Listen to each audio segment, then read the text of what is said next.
Peace, peace, peace. This your brother Monroe Jr. I'm going to be offering my brief commentary right after this quick clip. Peace. This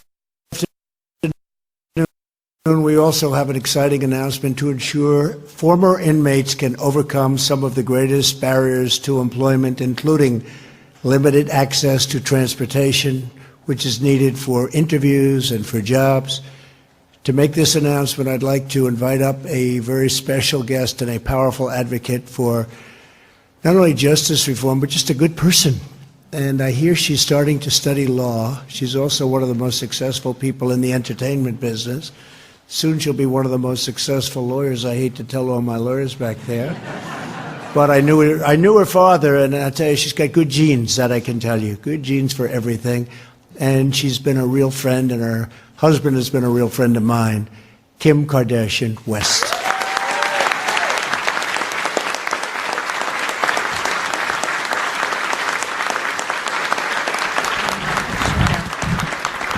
Hi. It really is such an honor to be here today, so thank you. My whole journey with criminal justice reform started about a year ago when I came to see the president after speaking to Ivanka and Jared, who really fought for me to get here. And I pled the case of Alice Johnson, who the president granted clemency to. And after that, I really spent so much time going to different prisons because I really had no connection to anybody on the inside, and really just felt like, for me, I am at the place in my life that I wanted to make a difference and just wanted to do the right thing, but I didn't know how or what to do or even really what was going on. And so after going to visit so many different prisons and really sitting down with lifers, with every situation you can possibly imagine, my heart just completely opened up and I wanted to do more. So I started to study the law, which is, law school basically in California. And my attorneys are here today, Aaron and Jessica from Cut 50. They thank you. So the best part of it is I learned so much that I don't even know if, I don't want to speak for anybody in law school, but I learned so much just basically working on memos and being the assistant to them while the First Step Act was happening, and learning how you get bills passed and working on it from the ground up. So to get the president's support and to see it come to fruition was magic.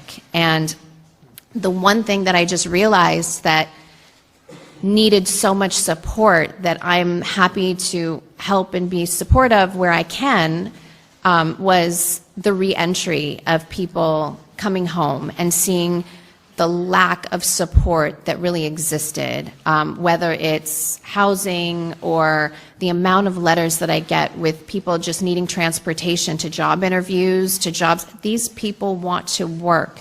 They want the best outcome. And I'm so happy to be here today amongst people that want the same thing and that really believe in supporting their reentry. So I'm so happy to announce today that we have a ride share partnership where formerly incarcerated people will be gifted gift cards so that they can get rides to and from job interviews, to and from jobs, family members, and that is so important, so needed.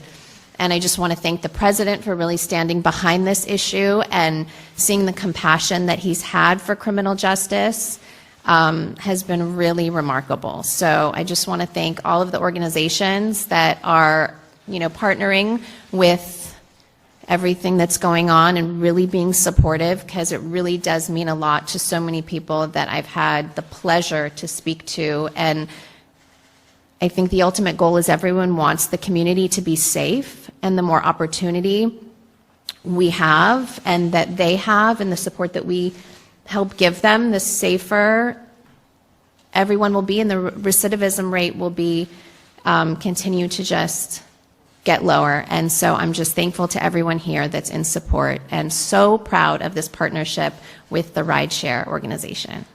So thank you. Peace, peace, peace. This your brother Monroe Jr. So we just saw Miss Kim Kardashian, who has been on the spree of battling the enemies of justice pertaining to our black men in the incarceration system. And she has been at the forefront when it comes to clemency, her and other women, when it comes to clemency and black men who have been wrongly convicted and serving long sentences. And now she is spearheading with others, bringing resources or ride sharing to men who have been incarcerated, that they may be able to, get to these jobs and, potentially gain employment. As we know, men who come out of the prison industrial complex, when they come out, their capital is low, their resources are limited. So this is a great plug that Kim is providing to them. And the rate of recidivism per statistics, after 3 years, it's around 67%. After 5 years, it's like 76%. So as we can clearly hear, those are very high statistics. Why? Because the system is hypocritical. It tells these men they have served their time, but if they served their time, why did they come out and that rap sheet is right there in front of their face? They gotta hear that every time they go to an interview. They gotta write that down. They gotta verbally hear it. They gotta visibly see it. That's like our creator. Every time we do something, he just hang it over our head, right? Everywhere we go, you did this, you made this mistake, right? You cheated on this homework assignment. Your mama told you not to take only so many cookies out the cookie jar, but you took a few extra anyway. This is gonna be on your books for the rest of your life, right? Can you imagine you going to apply for a job and all the mistakes that we have made in our life being right there in front of us, what that would psychologically do to you? Now, I know that some of the acts that these men and women commit are more harsh, but I'm just saying, don't say that they have served their time and that they're free to have a fresh start, because that's truly not the case. People who don't have rap sheets sometimes have hard times getting jobs, especially when you black and brown. Let's just keep it real.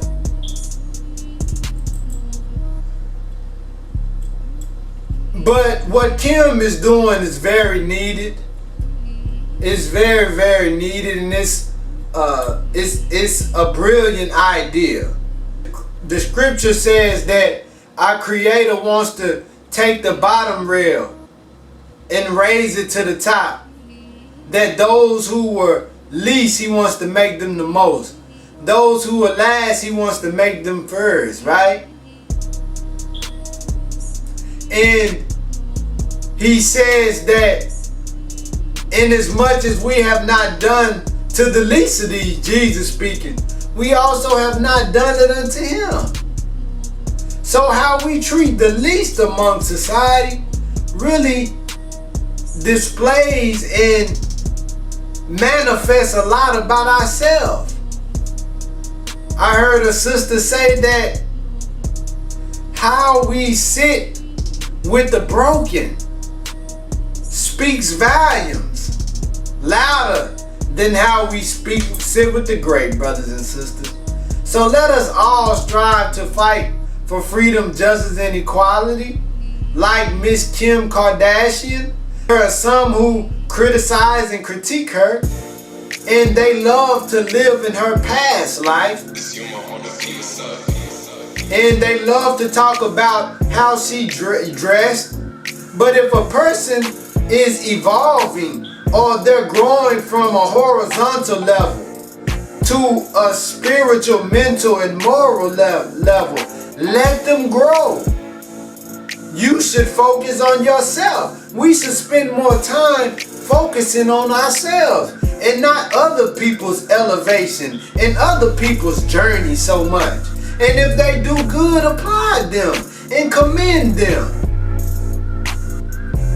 The Holy Quran says, whoever is a doer of good has their reward with their Lord. It doesn't say just because you're black or white or brown or you're a Muslim, Christian, a Jew, or you're a Pan-Africanist or Hebrew Israelite, that is what qualifies you to have your reward with your Lord. No, it said whoever is a doer of good in this particular ayat that I'm referencing.